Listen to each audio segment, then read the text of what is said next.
के बिना देश की तरक्की संभव नहीं है। सदैव नेताजी ने हमेशा कहा कि भारत की तरक्की और विकास का रास्ता अगर कहीं से निकलता है तो खेतों और खलिहानों से निकलता है। अर्थव्यवस्था के बहुत बड़े बड़े विद्वान इस सदन में मौजूद हैं। सदैव नेताजी ने हमेशा कहा कि अगर देश की अर्थव्यवस्था को दुरुस्त करना है तो किसानों को आप संपन्न कर देंगे तो बाजारों की भी वैल्यू बढ़ जाएगी, लोगों की परचेजिंग पावर भी बढ़ेगी और देश की अर्थव्यवस्था भी बढ़ेगी। सभापति जी, माननीय वित्त मंत्री जी द्वारा जब बजट पेश किया गया तो माननीय अध्यक्ष जी, तो लगातार ये कहा गया अब तक का सबसे बड़ा बजट है, 50 लाख करोड़ से ज्यादा का बजट है।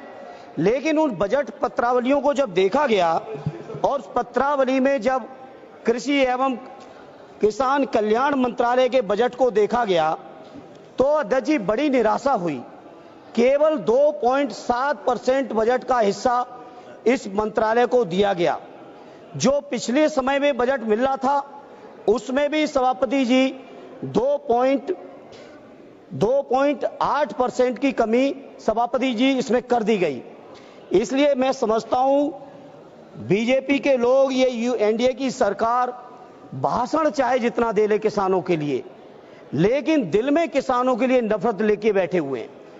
अगर नफरत लिए न बैठे होते तो इतने बड़े बजट में किसानों के लिए बजट में कटौती क्यों की जाती।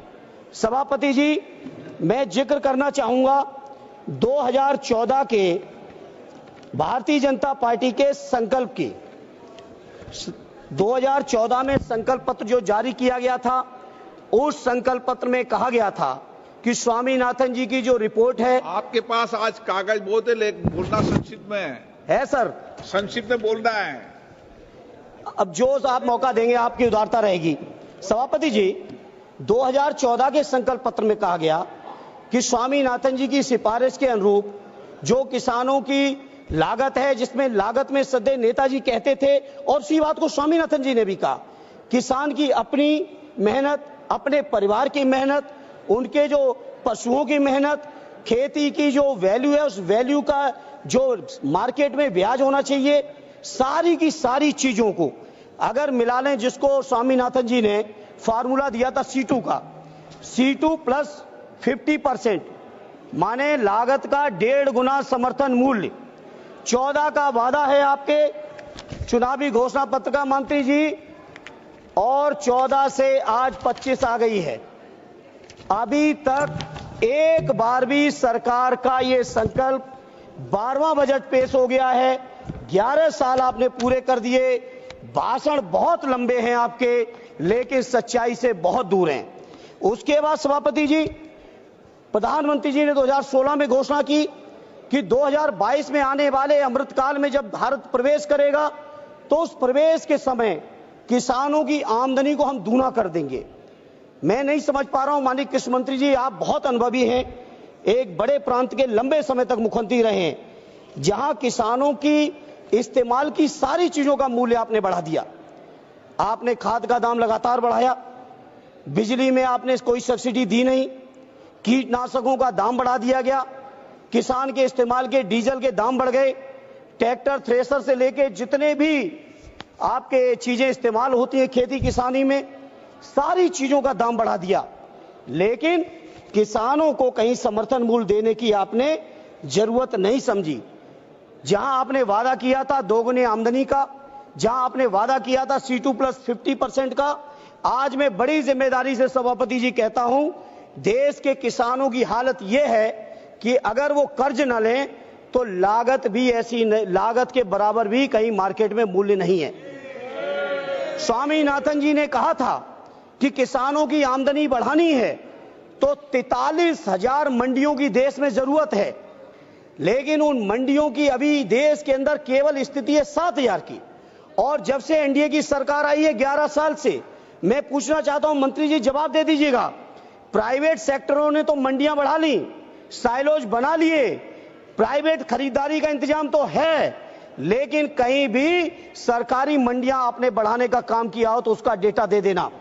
उत्तर प्रदेश के अंदर आदरणीय अखिलेश यादव जी ने मुख्यमंत्री रहते हुए विशेषकर बुंदेलखंड से लेकर उत्तर प्रदेश के विभिन्न इलाकों में सैकड़ों मंडियां बढ़ाई थी, उन मंडियों को नहीं बढ़ाया।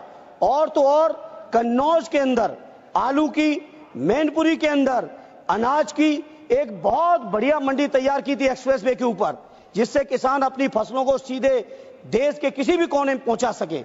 उन मंडियों को भी मंत्री जी आप जानकारी जुटा लीजिएगा, उन मंडियों को भी आपकी सरकार ने नहीं बनाया।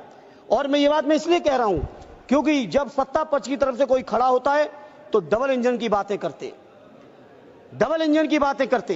क्या हुआ आपके उत्तर प्रदेश के अंदर डबल इंजन का? माननीय अखिलेश जी के सारे कामों को रोक दिया गया।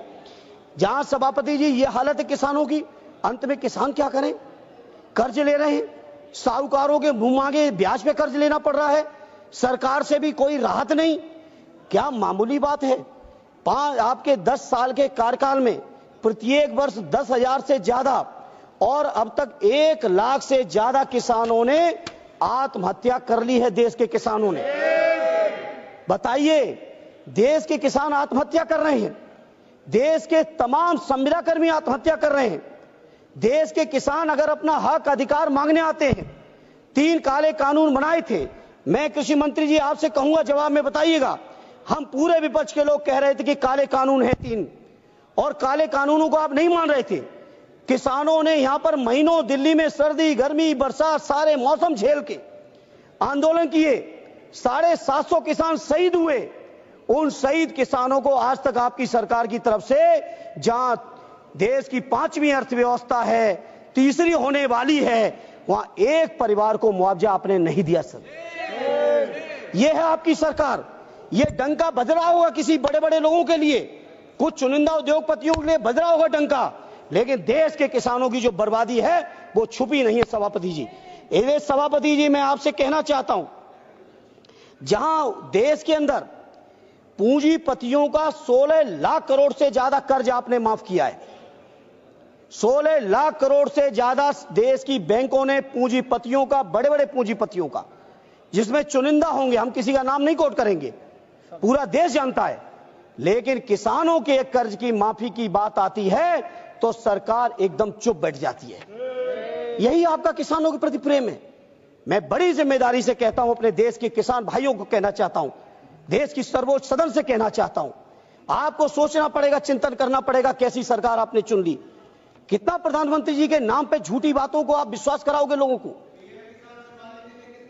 कह रहे कितना दिया है, उससे एक मिनट साहब, जितना दिया है सुन लो, उससे ज्यादा आपने जो यूरिया की बोरी 50 से 40 कर दी, उसमें काट लिया है।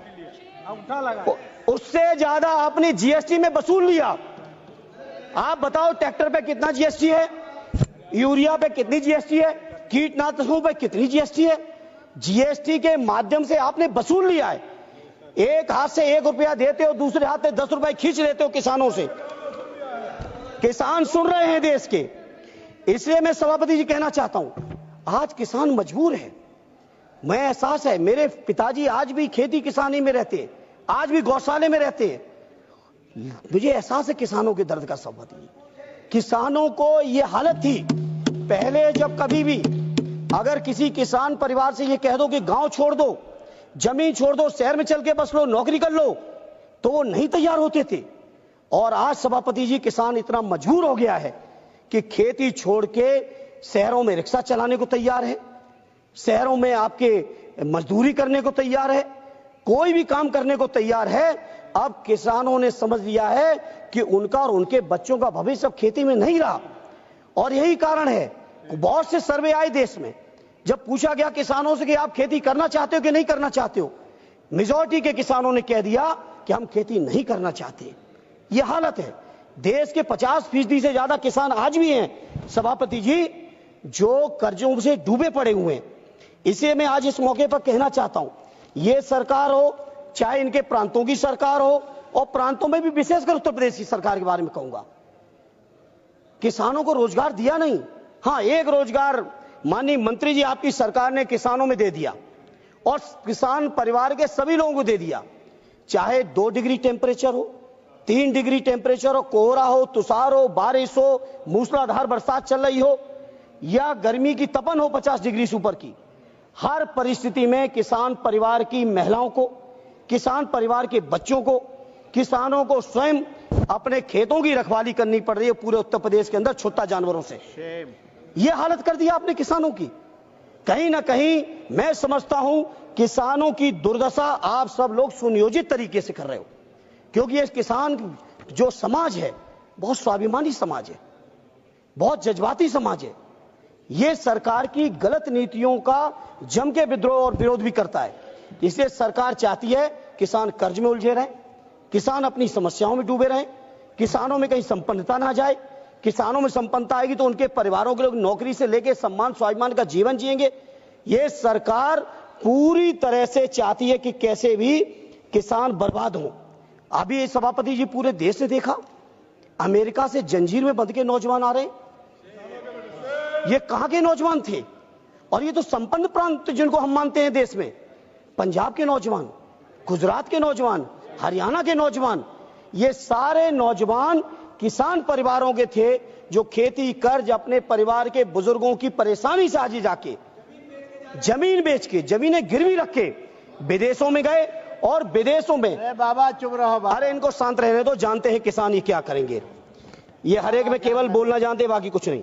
इसलिए अध्यक्ष जी सभापति जी, किसान परिवार के नौजवानों की हालत ये कर दी आपने 2019 का 5 साल प्रचंड बहुमत की सरकार, सत्ता पक्ष की तरफ से, जयप्रकाश भाई आपका नंबर आएगा भी, सत्ता पक्ष की तरफ से जो खड़ा हुआ प्रचंड बहुमत की सरकार, डबल इंजन की सरकार, 5 साल डबल इंजन की सरकार चलाने के बाद आपका 19 का जो संकल्प पत्र है, उस संकल्प पत्र में आपने कहा कि कृषि ग्रामीण क्षेत्र में 25 लाख करोड़ का निवेश करेंगे। ये 19 का आपका है। 14 से 19 सरकार चलाई, 19 से 24 भी आप ही ने चलाई, और 19 का आपका ये वादा है कि 25 लाख करोड़ किसानों की, हम कृषि उत्पादन को बढ़ाने के लिए 25 लाख करोड़ का निवेश करने के लिए प्रतिबद्ध हैं। तो बता दें माननीय कृषि मंत्री जी अपने जवाब में, आखिर ये प्रतिबद्धता आपके कहां चली गई? उसी के साथ ये भी बता दें माननीय मंत्री जी कि आखिर आपने 2022 जो कि आजादी के अमृतकाल का प्रवेश साल था, उसमें आपने वादा किया था आमदनी दूनी का। आज हम 25 में बैठे हैं, अमृतकाल के भी 3 साल गुजर गए हैं। एक किसान का नाम देश में बता दीजिए सभापति जी, बड़ी जिम्मेदारी से कह रहा हूं माननीय मंत्री जवाब में, और कि इस किसान की आमदनी पहले इतनी थी आज इतनी हो गई। घट गई नहीं, ये बताएं मंत्री जी, कुछ किसान की डबल कर दिए 16 से 22 के बीच में। हम तो 25 में ही सवाल कर रहे हैं, और इसलिए हुई है क्योंकि किसानों की सारी जरूरत की चीजें महंगी, उन पे टैक्स बढ़ेगा, और किसानों के जब फसल जाएगी तो मंडियां चलेंगी नहीं, है ही कम, जो है वो चलेंगी नहीं, चलेंगी उनमें बहुत सारे दलाल लोग बैठे हैं। किसान अगर सीधे मंडी में देना चाहेंगे तो नहीं देंगे, दलालों के रास्ते से अगर किसानों की उपज जाएगी तो वो चली जाएगी। एमएसपी की घोषणा आपने की है, हम इनकार नहीं करते, लेकिन आप मंत्री जी, आप पे डेटा होगा, आखिर उस एमएसपी का लाभ कितने लोग ले रहे हैं? क्या उस एमएसपी के आकलन के समय आपने कहीं भी किसानों की लागत का आकलन किया था? जो स्वामीनाथन जी ने रास्ता दिखाया था, उस रास्ते पर कभी आप चले थे क्या? ये मैं आपके माध्यम से जानकारी लेना चाहता हूं सभापति जी। सभापति जी, किसानों के बारे में मैं जितनी बात कह दें, आप सोचिए, आलू का किसान कर्ज में डूबा है, लेकिन चिप्स के उद्योगपति जितने में खरीदे उसका सैकड़ों गुना मुनाफा कमा रहे हैं। बताओ ये सच्चाई नहीं है? बताइए, मेरा तो कन्नौज, फरुखाबाद, मैनपुरी, फिरोजाबाद, अब तो बदायूं में भी बहुत आलू होने लगा है। आलू के किसान परेशान हैं और चिप्स वाले पैसे कमा रहे हैं। धान के किसान परेशान हैं, लेकिन उनसे बनने वाले जो प्रोडक्ट हैं वो पैसे कमा रहे हैं। गेहूं का किसान परेशान है, मक्का का किसान परेशान है, लेकिन पॉपकॉर्न जब बेचने वाले लोग कहां तक पहुंचे जा रहे हैं? नमकीन बनाने वाली कंपनियां कहां तक चली जा रही हैं? तो आखिर ये आपका जो है किसानों के लिए जो नीतियां हैं, जो कार्यक्रम, आखिर किन के लिए है? किसानों को तो केवल एक बहाना झुंझुना दिखाया जा रहा है। इसलिए आज सभापति जी बहुत महत्वपूर्ण चर्चा, और इस चर्चा के माध्यम से मैं देश के किसानों से कहना चाहता हूं कि ये भारतीय जनता पार्टी के लोग हर हालत में किसानों की उपज, किसानों की जमीनों पर इनकी नियत है, जमीनों पर नियत है। सभापति जी, सरकारी बैंकें प्राइवेट की जा रही हैं, उन प्राइवेट बैंकों से किसानों को कर्ज, और उसका भविष्य ये होने जा रहा है कि किसानों की जमीनें भी कुछ चुनिंदा बैंकों और उद्योगपतियों के हाथों में होंगी, इससे ज्यादा कुछ नहीं होगा। इसे सभापति जी, में जो किसानों के तमाम आंदोलन चले हैं, विशेषकर हरियाणा, पंजाब, दिल्ली, पश्चिमी उत्तर प्रदेश के किसान भाइयों के, उन आंदोलनकारियों का अपनी पार्टी आदरणीय और समाजवादी पार्टी और माननीय अखिलेश यादव जी की तरफ से, अजय जी अभी तो शुरू किए हैं, ये तो शुरुआत है। सभापति जी, मैं माननीय अखिलेश यादव जी की ओर से, अपनी पार्टी की ओर से न केवल समर्थन करता हूं, न केवल उनकी मांग का साथ देता हूं, बल्कि मैं बड़ी जिम्मेदारी से कहना चाहता हूं, एमएसपी को जो गारंटी की बात स्वामीनाथन जी ने कही थी, जिसकी मांग को लेकर लगातार किसान आंदोलन रहते हैं अलग अलग तरीके से, उन एमएसपी को आप लागू करिए और स्वामीनाथन जी के हिसाब से लागू करिए, क्योंकि हम जानते हैं उसमें भी खेला कर देंगे, उसमें भी किसानों को गुमराह कर देंगे। क्योंकि आप देखिए, किसानों का बजट आपने डाउन कर दिया, जहां देश का बजट बढ़ रहा है, किसानों का बजट क्यों कम कर दिया मंत्री जी? अब मंत्री जी किसानों की को नहीं चाहते हैं कि मंत्री जी को नहीं चाहते हैं सरकार में बैठे लोग, ये तो यही लोग जाने, लेकिन किसानों की कर्ज माफी हो। जी, ये स्वामीनाथन आयोग का रिपोर्ट कब आया, कब बनाया, किसने बनाया जी? स्वामीनाथन आयोग जो बना, हाँ, कब बनाया और कितना साल हो गया, थोड़ा वो भी बता दीजिए। नहीं, स्वामीनाथन जी की रिपोर्ट तो आ गई थी 6 में। अच्छा, अरे हम सभापति जी क्यों नहीं हम गलत कहेंगे? बता दीजिए थोड़ा। आदरणीय सद्य नेताजी माननीय अखिलेश यादव जी के नेतृत्व में जी, उस समय के कृषि मंत्री से जाके हम लोग भी मिले थे जी। लेकिन 14 में तो आपने सारा कुछ बदलने का वादा किया था, वादा तो आपका था, से सौदा, वादा तो आपका था, अरे वादा तो आपका था, ये वादा तो आपका था, ये वादा किसका था? ये काबिल है बोलने के लिए। और क्या कहते थे? ये काबिल है। हम कभी सभापति जी, सद्य नेताजी ने माननीय अखिलेश जी ने जो संस्कार दिए, हम कभी किसी व्यक्ति का नाम लेके कभी टिप्पणी नहीं की जीवन में, और न करेंगे।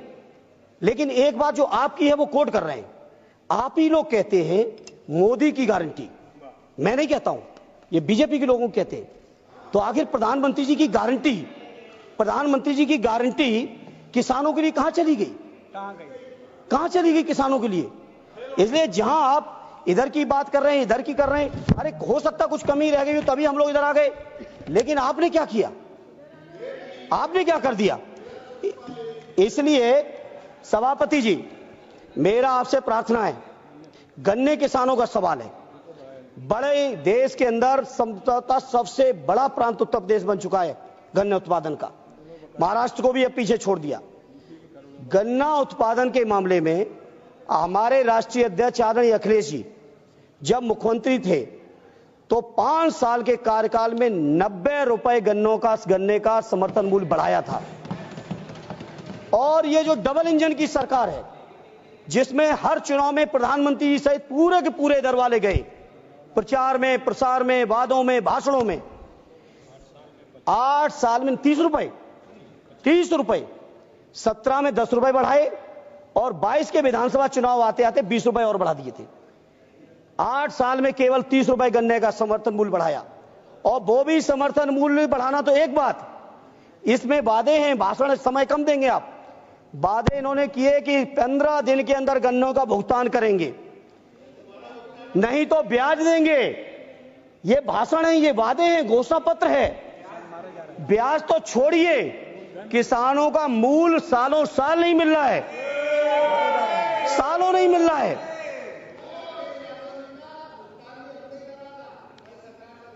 अरे जब खजाना तुम पे पहुंच गया, भुगतान कौन करेगा? ये कौन सी बात होती है? वित्तीय वर्ष खत्म हो गया था भाई, 15 मार्च को जब कार्यकाल खत्म हुआ तो भुगतान कौन करेगा? और भुगतान क्या कोई एहसान किया, किसी और का किया? किसानों का गन्ना था, किसानों का गन्ना था, उसका भुगतान आपने कर दिया। इधर सभापति जी, उत्तर प्रदेश का तो विशेषकर और कई प्रांतों के साथियों से बात हुई, अन्य प्रांतों में भी सबसे ज्यादा दिक्कत जो आज है किसानों को, सभापति जी सुन लें, छुट्टा जानवर। मेरी प्रार्थना है कृषि मंत्री जी, किसानों की उपज की जब तक वो बाजार में बिक नहीं जाता है, पूरा का पूरा परिवार सर्दी, गर्मी, बरसात, लू, बारिश, हर परिस्थिति में किसानों के परिवार खेतों में पड़े हैं, उनका जीवन नरक हो गया है। इसे सभापति जी आपके माध्यम से मंत्री जी से, सरकार से कहूंगा, एक स्थायी और ढंग से इंतजाम निकालिए। प्रधानमंत्री जी के आप चुनावी भाषण सुनिए, और पता नहीं सरकार में बैठे लोग क्या है कि प्रधानमंत्री जी की भी नहीं सुनना चाहते, प्रधानमंत्री की भी नहीं सुनना चाहते, प्रधानमंत्री की भी नहीं सुनना चाहते आप लोग। केवल धर्म के नाम पर मंदिर, मस्जिद, हिंदू मुसलमान नफरत फैला के आपको अगर लग रहा है, केवल लग रहा है कि इस तरह से जनता का विश्वास जीत लोगे, तो देश का जनमानस, देश का किसान जाग चुका है।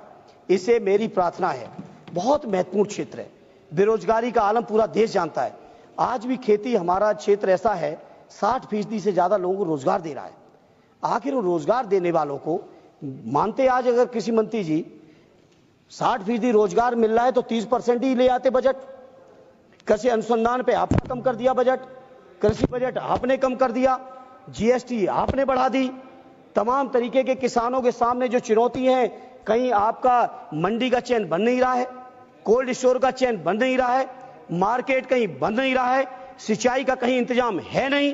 तो ऐसी तमाम चीजें हैं सभापति जी, जिनको मंत्री जी को और सरकार को सोचना चाहिए, और नहीं सोचेंगे तो सभापति जी मैं आपको कहना चाहता हूं कि देश के किसान परिवार में बैठे नौजवान बहुत जागरूक हैं, और आने वाले समय में अपने अपने तरीके से लोग जवाब देंगे आपको। इधर सभापति जी, किसानों की तरफ से मैं एक बात कहते हुए अपनी बात को खत्म करूंगा, क्योंकि आपकी भी घंटी हम बार बार नहीं सुनना चाहते, और भी हमारे साथी बोलने को पीछे हैं। बीजेपी के लोगों को लगता है किसानों की स्थिति बहुत अच्छी है। सच्चाई यह है, कृषि विकास दर से लेके, कर्ज से लेके, आत्महत्याओं से लेके, उनके ब्याज से लेके, मंडी से लेके, जीएसटी से लेके, उनके ऊपर मुकदमों से लेके, आप सोचो कि पंजाब